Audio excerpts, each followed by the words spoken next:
I'm David, a contract employee at a confectionery manufacturer. I joined this company right after graduating from high school. When I started, I worked in logistics at a factory near the headquarters, but now I'm handling orders and purchases at the main office. I prefer this clerical work over physical labor. It's been 10 years since I joined, and I think I've gotten quite used to the job. Recently, Hannah started getting involved in the business. She's 4 years younger than me and is referred to as the boss daughter behind her back rather than by her real name. Frankly, she's not good at her job. She's slow and even slacks off. However, Mr. Johnson, the boss, is lenient with his daughter and doesn't reprimand her despite seeing this. My colleagues are also fed up with her.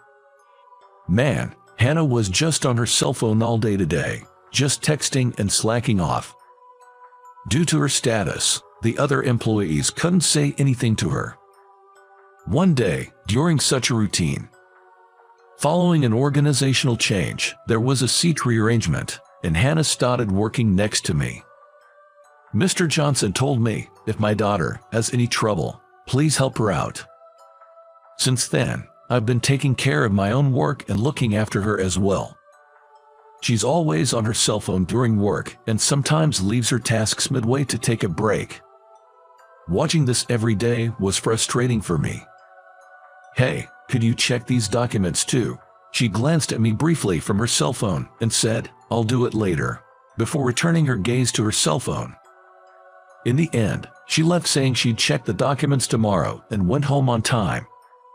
Every day was like this. Because of her, I often had to work overtime. Seriously, I should have just done it myself from the beginning. I grumbled to myself in the empty office. The future looked bleak. A few weeks later, my anger finally erupted. While I was teaching her, she kept glancing at her cell phone, so I blurted out, "Don't take your job so lightly." She paused for a moment with an annoyed look, but I continued, "If you're going to work half-heartedly, it might be better if you quit. To be honest, you're a hindrance right now." "What's with that attitude?" she retorted, her eyes red, and she stormed off. Watching her leave, I immediately regretted speaking so harshly. The next day, she came to work with swollen eyes. She had obviously cried. It was my fault. As I was about to apologize, she said, "I'm sorry." I hadn't expected that. Seeing her like that, I felt bad for being harsh with my words. "I'm sorry for being too harsh. Let's both do our best starting today," I said, and Hannah smiled brightly. From that day on, she seemed like a changed person, engaging in her work and actively progressing tasks. "I'll do that," she offered. "We need to make quite a lot of copies, though." "That's fine. I'll do it." She willingly took on even the tedious tasks. Of course, there was no longer a cell phone on her desk. My colleagues were also surprised by her transformation. It was some time later when I overheard a rumor. I heard that Hannah was going to marry the son of a business partner. I thought, oh, is that so? But didn't pay much attention to it. After a while, Hannah rarely showed up at work.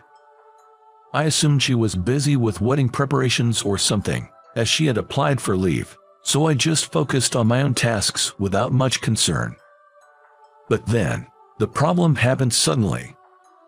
While I was working at my desk, Mr. Johnson tapped me on the shoulder. "Can you come to my office right away?"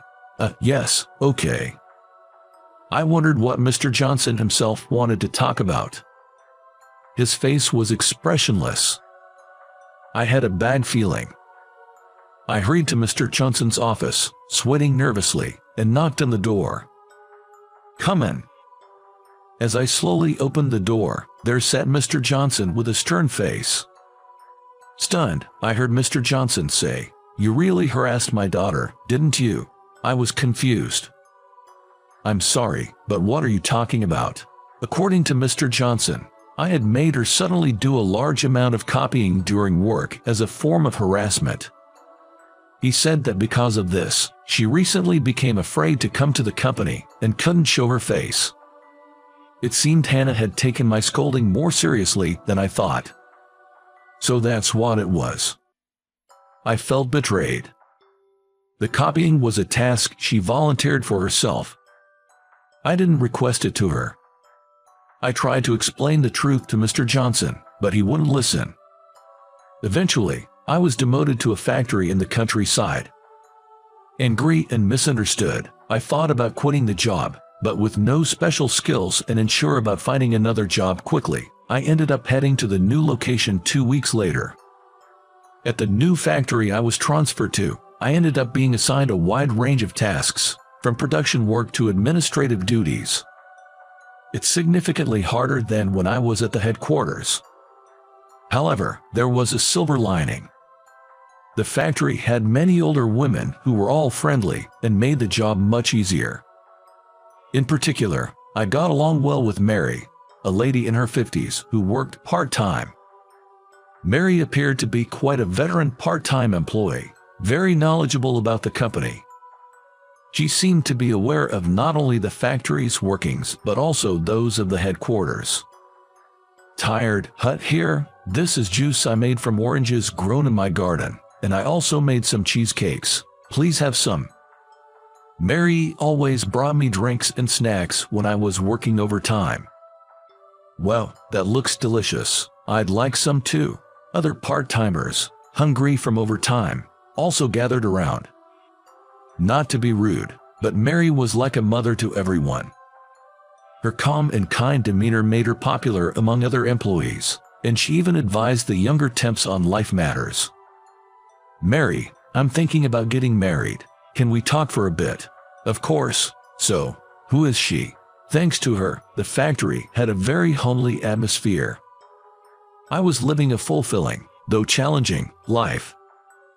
Then, one day, something unexpected happened. Hannah, of all people, came to the factory. As soon as she saw me, she apologized, saying, "I'm really sorry." Her sudden appearance and immediate apology left everyone around us in a daze. It seemed like the factory workers didn't know she was Hannah. Confused, I just stared at her. Then Mary appeared behind me. Seeing Hannah, Mary seemed surprised and whispered, "Lucy." Then, like a mother, she stroked her head and said, "You've grown up so much." Had she worked at this factory before? Then, somewhat shyly, Hannah said, "It's been a long time, Mom." I was stunned, hearing that word. The employees around us were also shocked by her calling Mary Mom. We decided to talk in a separate room. Hannah, with tears in her eyes, kept apologizing, saying, "I'm really, really sorry for the trouble I caused." Then Mary asked her, "What's going on? What happened?" Hannah began to explain bit by bit. She didn't hold a grudge for being scolded by me. In fact, she was grateful for the strict guidance. I had a sick rabbit at home, so I installed a camera in my room to watch it constantly. I was so worried that I kept looking at it even at work, and if anything seemed wrong, I'd immediately text the vet. That's why I couldn't focus on work. After being scolded, I realized I couldn't keep this up while everyone else was working hard, so I left my rabbit with the vet. That's what it was all about. Finally, I understood why she was always looking at her cell phone. Then, I told my dad that being scolded at work was a wake-up call for me, but somehow he misunderstood and thought I was harassed by being made to do lots of copying. Once he gets something in his head, he won't listen to anyone. And she came to apologize because she was shocked to find out I had been transferred to the factory after she took a leave to care for her rabbit's surgery. That's when Mary spoke up as if she had realized something. "I see. It looks like I'll have to talk to him myself," she murmured. It turned out, Mary and Mr. Johnson were once married. However, they had divorced about 10 years ago. Mary originally worked at the headquarters but moved to this factory after their divorce. Mary quickly contacted Mr. Johnson, and the next day he showed up at the factory. Looking awkward, he greeted Mary with a "long time, No, see. Mary retorted, you told me to leave the company and our daughter to you, but was it a mistake to trust you? Mr. Johnson visibly shrank. It was my first time seeing him like this. Watching him, Mary said with exasperation, you're still so stubborn and set in your ways. I then learned another shocking fact. Our company was originally managed by Mary as an executive. I joined after she had left her position, so I had no idea. Mary sighed, you don't listen to your daughter or your employees. You can't run a company like that. You've always been like this, not listening to others. Mr. Johnson muttered, quiet down, unable to argue back. Finally, Mary asked, if you plan to keep doing as you please, should I take over the company and Lucy, what will you do? Mr. Johnson tearfully pleaded, no, I'll do it. Hannah, who had been silent until then, took her father's hand and said, Dad, I know you care about me. You were always kind and bought me everything. Of course, I love you, but...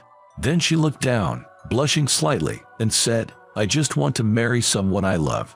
Looking into Mr. Johnson's eyes and then, for some reason, glancing at me. Mary again stroked her head. Mr. Johnson looked down and murmured, understood. The discussion concluded for the time being, and the next day, work at the factory resumed. I thought I would continue working at the factory, but a week later, I was ordered to return to the headquarters.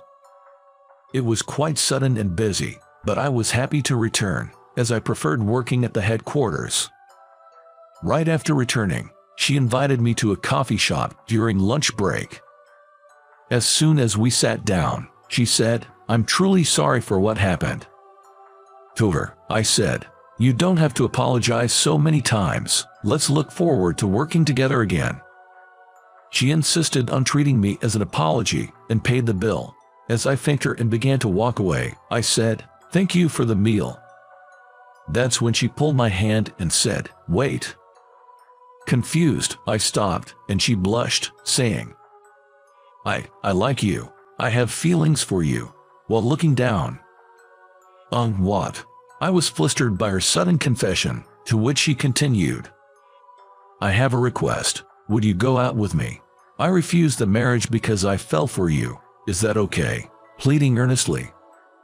Honestly, at that time, I didn't have romantic feelings for her, so we decided to start as friends. However, it didn't take long for us to grow close, and I quickly became attracted to her childlike charm and innocence. Soon, I confessed my feelings, and we started dating. About a month after dating Lucy, I was called to Mr. Johnson's office again.